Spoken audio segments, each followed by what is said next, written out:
शुक्रवार का दिन भारतीय बाजारों के लिए वैसे तो आज प्रेशर ही दिखेगा, वोलेटाइल सेशन था और थोड़ा सीमित दायरे के अंदर कामकाज था, लेकिन अदरवाइज आज आप शायद आपके पोर्टफोलियो में थोड़ा रिस्पाइट आया होगा क्योंकि एडवांस डिक्लाइन बेटर साइड पर थे। 1600-1700 शेयर तेजी में, 1200-1300 शेयरों में बिकवाली, और जो बहुचर्चित शेयर जहां पर सबसे ज़्यादा प्रेशर रहा है वो है अदानी समूह, जिसमें आज पुल बैक था और बहुत स्ट्रॉन्ग पुल बैक था। एंटरप्राइजेज, पोर्ट, पावर, विल्मर सब में ही मूव आया था। लोअर सर्किट से एक बढ़िया रिवीजन और अपर सर्किट पर लग गए। 2 शेयर टोटल और शायद एक ट्रांसमिशन, ये दोनों रह गए, बाकी सब में ही मेजरली आज अच्छी बाइंग वहां पर देखने को मिल रही थी।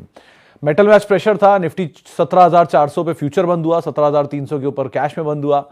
सपोर्टिव जोन है ना 17,280 के आसपास सपोर्ट, क्रूशल सपोर्ट, और उसके बाद बाजार में तेजी जानकार मान रहे। वैसे भी फाइनेंशियल एक्सपायरी थोड़ी वॉलेटाइल रहना ही था आज, और प्लस आज जो है MSCI की रीजिक भी थी, तो इस वजह से भी महीने का आखिरी कारोबारी सत्र है, तो रीजिग वो MSCI का उसका इम्पैक्ट था, प्लस ऑटो सेल्स के नंबर्स आने वाले हैं, तो वो क्रूशल जोन है जिसको आप ध्यान रखेंगे।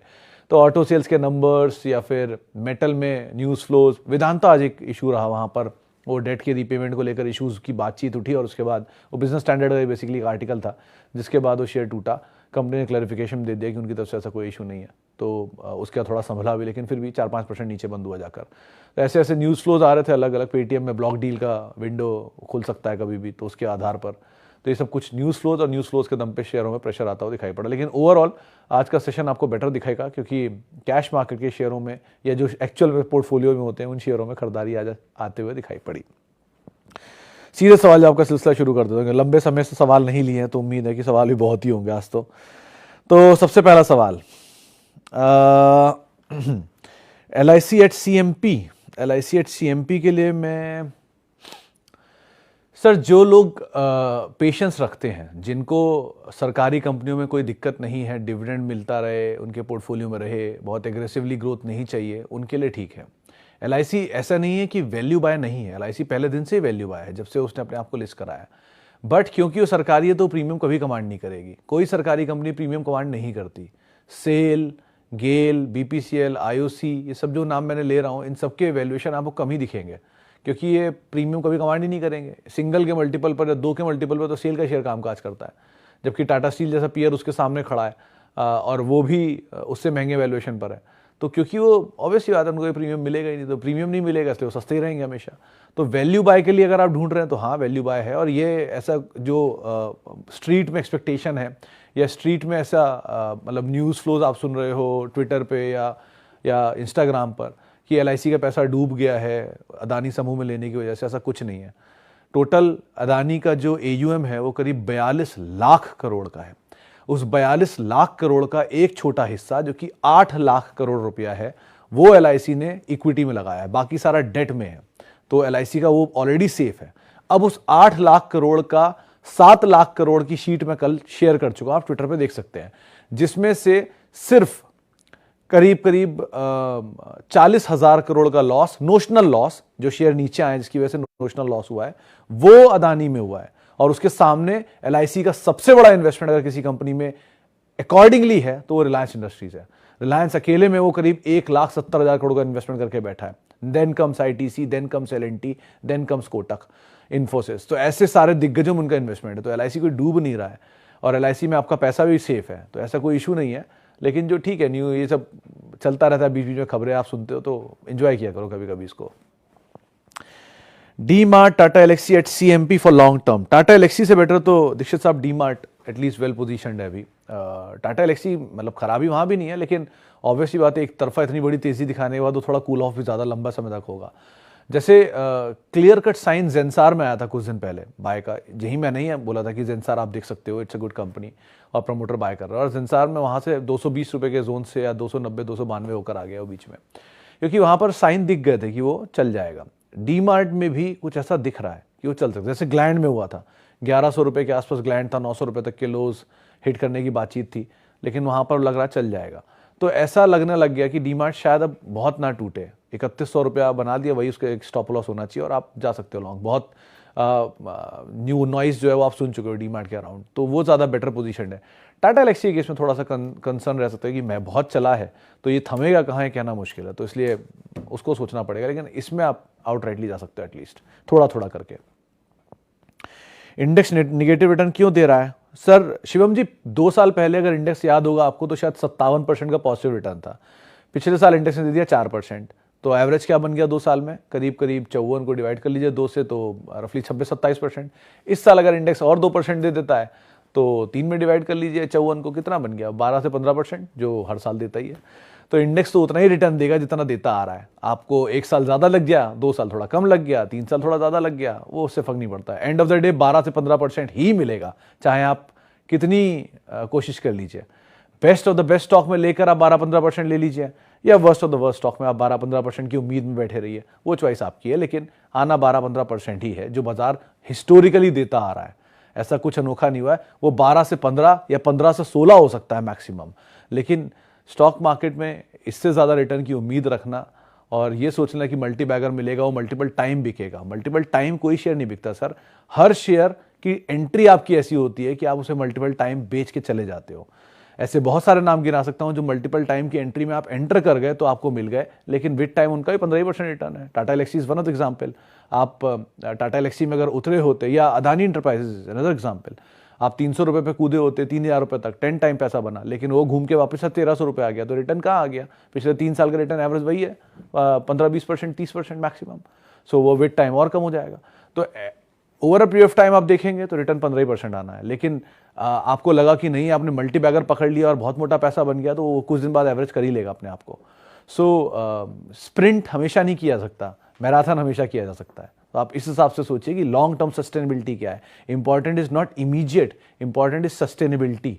अगर सस्टेनेबल प्रॉफिट बना रही है, सस्टेनेबल ग्रोथ दे रही है कंपनी, सस्टेनेबल शेयर चल रहा है, तो वो ठीक है। जो लार्ज कैप करते हैं, Reliance, TCS, HDFC bank, Infosys, Asian Paint, Pidilite, United Spirit, ये सब वो करते हैं।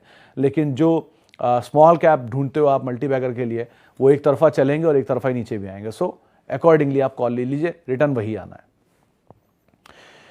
D-link, Electra green tech and Sterling Tool for long term. माँ शेरू साहब, इन तीनों में से कोई नाम लॉन्ग टर्म वाला नहीं है, लेकिन कंसीडरेबल अगर आप ढूंढ रहे हैं तो इलेक्ट्रा ग्रीन टेक एक बार को हो सकता है।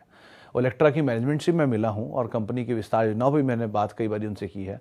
So company is good, mega engineering की कंपनी है, रिसेंटली उन्होंने मतलब नई मैनेजमेंट आई है इसके अंदर, तो ठीक है सिचुएशन वहाँ।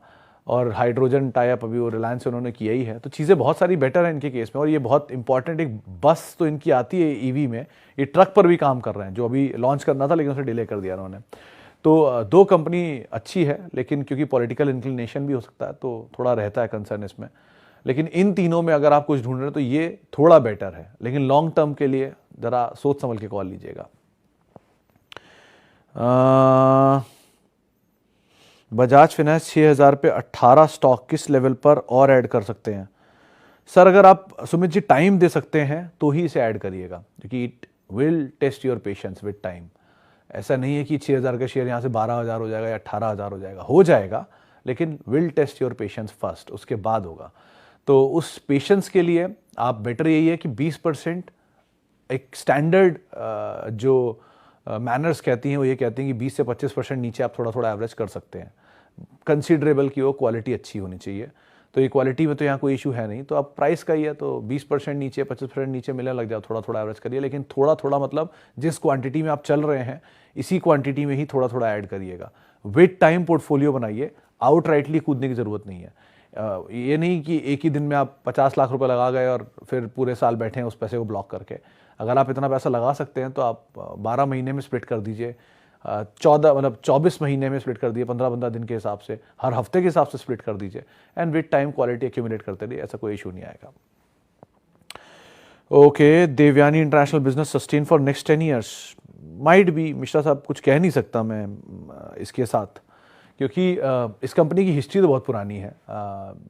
जो भारतीय जयपुरिया ग्रुप है, एक ज़माने में कोका कोला की बॉटलिंग करते थे, जब वो कोका कोला गई भी नहीं थी इंडिया से, फिर वो कोका कोला चली गई इंडिया से बाहर, तब वो 77 लॉन्च हुई इंडिया में, और उसके बाद फिर दोबारा बॉटलिंग जब शुरू हुई कोका कोला की, तब ये लोग फिर से पार्टिसिपेट करने लग गए, और फिर विद टाइम में पेप्सी की उसमें आ गए, और उसके बाद अब ये फूड बिजनेस में आ गए। और फूड इंडिया में बहुत बिकेगा, इसमें तो कोई दो राय नहीं है। सभी को पता है कि फूड की मार्केट इंडिया की कितनी बड़ी है, और धीरे धीरे वो ऑर्गेनाइज और अनऑर्गेनाइज में ऑर्गेनाइज ज़्यादा स्ट्रांग हो रहा है, क्योंकि ऑब्वियसली बात है जैसे से आपका वो बढ़ेगा, एक्सपेंडिचर बढ़ेगा, आपकी स्पेंड थ्रिफ्ट हैबिट्स इंप्रूव होंगी, आप भी चाहोगे कि मैं बेटर साइड पे ही खाना खाऊं, और इनकी डिमांड भी स्ट्रांग रहेगी।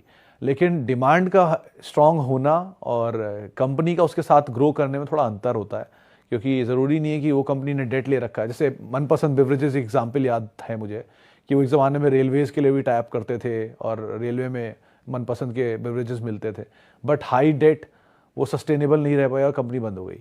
तो इस तरह की सिचुएशन आ जाती हैं। तो प्रोडक्ट रहेगा माइट भी, लेकिन गोइंग फॉरवर्ड प्रोफाइल रहेगी या नहीं कंपनी की, वो नंबर्स पे डिपेंड करते हैं। तो उसके लिए आपको हर क्वार्टर 2 क्वार्टर में नंबर्स को रिव्यू करते रहना पड़ेगा, तभी जाके सस्टेनेबल प्रॉफिट्स आप यहाँ से शायद निकाल पाओ। सुबेक्स नहीं सर, एवरेज मत करिए जगदीश सर, बेटर यही है कि आप यहाँ से निकल जाएं, ज़्यादा बेटर है। कोई भी तेज़ी मिले आप निकल जाए। अगर आपको लग रहा है आप एवरेज करना चाहते हैं तो आप मत करिए, कोई और कंपनी ले लीजिए जिसमें आप एटलीस्ट अपना लॉस कवर कर लेंगे, लेकिन वो ज़्यादा बेटर है इंस्टेड कि आप सुबेक्स में एवरेज करें। इसलिए नहीं कंपनी में कोई प्रॉब्लम है, 5G के साथ टाइप किया रिलायंस के साथ, बट पब्लिक होल्डिंग बहुत ज़्यादा है। पब्लिक होल्डिंग ऐसे समझ लीजिए कि जिस कंपनी में प्रमोटर होल्डिंग कम होती है, पब्लिक होल्डिंग ज़्यादा होती है, वहाँ पर प्रमोटर का पार्टिसिपेशन ही नहीं है, वहाँ पब्लिक ही पार्टिसिपेट कर रही है, तो पब्लिक किसी भी लेवल पे बेच सकती है। तो इसीलिए अवॉइड करिए ऐसी स्टॉक्स को जहाँ पे पब्लिक फ्लोट ज़्यादा हो।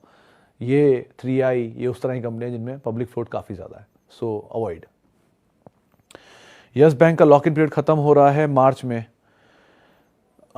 सर इसीलिए वो यस बैंक वाली मैंने कहीं नवंबर दिसंबर में ये बात मेंशन की थी कि इसका लॉक इन पीरियड ख़त्म होगा तो सप्लाई आएगी, क्योंकि ऑब्वियसली बात है जो 3 साल से लिए बैठा है वो शेयर बेचना ही चाहेगा, और अगर किसी का भाव आ रहा होगा तो पहले बेचेगा। तो यस बैंक में हर मल्टीपल लेवल पे सप्लाईज आएंगी क्योंकि मल्टीपल लेवल पे सप्लाई आएंगी तो आप इसके लिए तैयार रहिए कि वो लिक्विडिटी प्रोवाइड होती रहेगी। मान लीजिए आपने 100 शेयर आपके पास थे तो आप बेचोगे, किसी भी 1 लाख शेयर है वो भी बेचेगा, तो इस तरह की सप्लाईज जब आती हैं तो थोड़ा क्राइसिस रहेगा ही, और वो सप्लाई को कंज्यूम करने वाला भी सामने कोई होना चाहिए, तो रिटेल ही है जो कंज्यूम करेगा।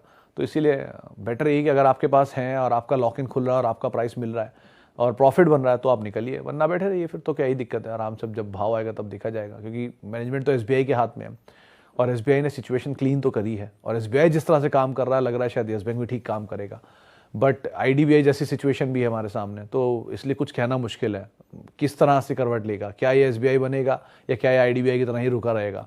सो कहना मुश्किल है, लेकिन wait and watch is the better option. Numbers देखिए, तेजी मिले उसके हिसाब से कॉल लीजिए। ओके, पॉलीप्लेक्स एंड क्लीन साइंस में, क्लीन साइंस तो नहीं अनिल जी, क्योंकि अभी तो उसकी लिस्टिंग ही हुई है थोड़े दिन पहले।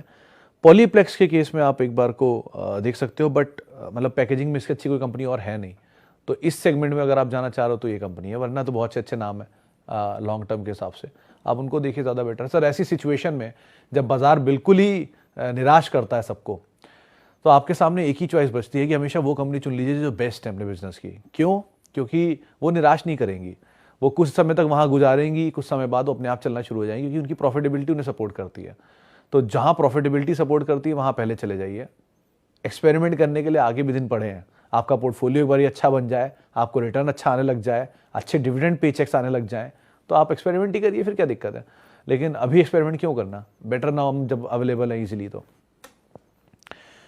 हीरो मोटोकॉर्प और M&M में सर ज़्यादा बेटर M&M में परसेंटेज जीत, लेकिन अभी नहीं, कल ऑटो सेल्स के नंबर्स आ रहे हैं, अगर कोई झटका वटका दे नीचे का तब लेना ज़्यादा बेटर है। वैसे भी M&M नया हाई बना के हाल में आया है, तो थोड़ा हल्का होना भी चाहिए उसको, तो थोड़ा हल्का हो जाए तो ज़्यादा अच्छा ऑप्शन बनता है। भाव के हिसाब से एक बार को बजाज ऑटो आप देख सकते हो, क्योंकि बजाज ऑटो टूटा भी है 2-3 दिन में और डिविडेंड पेइंग कंपनी है, एक्सपोर्ट कट हुआ है, ठीक है, कोई बात नहीं, विद टाइम वापस इंप्रूव हो जाएगा। तो जिन कंपनियों के नंबर्स पहले बेटर हुए हैं वो अभी थोड़े नंबर कमज़ोर दिखाएंगे, क्योंकि ऑब्वियसली बात है बेस बड़ा है, लेकिन कुछ समय बाद वो बेस नॉर्मल हो जाएगा तो फिर नंबर अच्छे आने शुरू हो जाएंगे। सो बेटर चॉइस अगर आप देखना चाह रहे हो तो बजाज ऑटो एंड M&M एक बार को हो सकते हैं 2 व्हीलर स्पेस में। हीरो भी खराब कंपनी नहीं है, अगर आपके पास है तो आप आराम से बने रहो उसके अंदर, बट जो प्लान EV को लेकर ये अनवील कर रहे हैं, जो यहाँ ग्रोथ आ रही है, उसके बाद कोई कॉल लेना ज़्यादा बेटर होगा। डिविडेंड के लिए खाली बजाज ऑटो अच्छा दिखता है, छोटी इक्विटी का साइज़ है तो कोई दिक्कत भी नहीं है। Okay, on mobile avoid Prayag sir, अगर आपके पास है तो आप अवॉइड कर सकते हैं, ज़्यादा बेटर है। मतलब ये मोमेंटम बेस्ड स्टॉक है, जहाँ मोमेंटम मिल गया निकल जाइए, मोमेंटम नहीं मिला तो फंस जाएंगे बहुत लंबा। ओके, आजकल सोलर इंडस्ट्रीज क्यों छाया हुआ है सर अनिल जी मौका दे रहा है बेसिकली, अगर आपको आजकल छाया हुआ दिख रहा है तो मतलब इक्विटी छोटी है सोलर इंडस्ट्रीज़ की, तो इसमें कुछ भी फंसने की चांसेस है नहीं। छोटी इक्विटी के शेयरों में ये होता है कि उनमें कोई डिलीवरी नहीं छूटती आमतौर पे, लेकिन यहाँ पर भी अगर आप फंस गए तो लंबा फंस जाएंगे। दो कंपनी ठीक है, बिजनेस अच्छा है, प्रॉफिटेबिलिटी कम है, लेकिन छोटे प्रॉफिट के साथ इक्विटी बेस भी छोटा है जिसको वो एड्रेस करते हैं, तो इसलिए बहुत इशू आएगा नहीं। आपके पास है, आप आराम से बने रह सकते हैं, लेकिन बहुत बड़ा हिस्सा इक्विटी का या बहुत बड़ा अपना इन्वेस्टमेंट का हिस्सा इसमें मत डालिएगा, और बहुत समय देना पड़ सकता है, तो उस हिसाब से आपको कॉल लेनी होगी। बस नंबर्स का ध्यान रखिएगा, ये कंपनी अच्छी है वैसे इन टोटल, और डिफेंस की बहुत सेलेक्टिव कंपनियां हैं जिनमें जो एंसिलरीज में डील करती हैं, उनमें से एक है। तो डिफेंस मूव कर रहा है, जेन चला, ये चला, वो बीच में पीटीसी इंडस्ट्रीज चला, तो इस तरह से शेयर जो चल रहे हैं उसमें ये भी साथ साथ पार्टिसिपेट कर रहा है अभी। अदानी विल्मर, सौरभ सर, मतलब अमंग ऑल लॉट तो तीन ही नाम सही लगते हैं इसमें, अंबुजा, पोर्ट एंड विल्मर, तीन नाम आते हैं।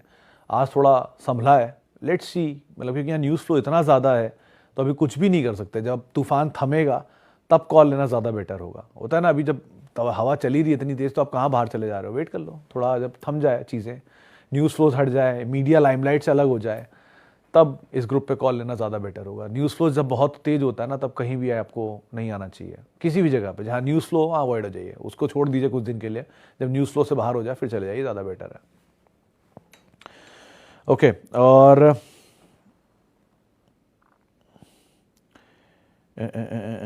यूएसएल पे मैं बात नहीं कर पाऊंगा sir, but if you have you can add, मतलब ऐसा कुछ नहीं है, दो कंपनी अच्छी है, क्योंकि किसी ने पूछा इसलिए बोल रहा हूँ। अच्छी कंपनी है, आप ऐड करना चाहें तो सही जोन्स भी हैं, ऐसा कोई बुराई नहीं है। 950 का शेयर 750 में मिल रहा है, तो ऐसी कोई खराबी नहीं है, आप आराम से ऐड कर सकते हैं।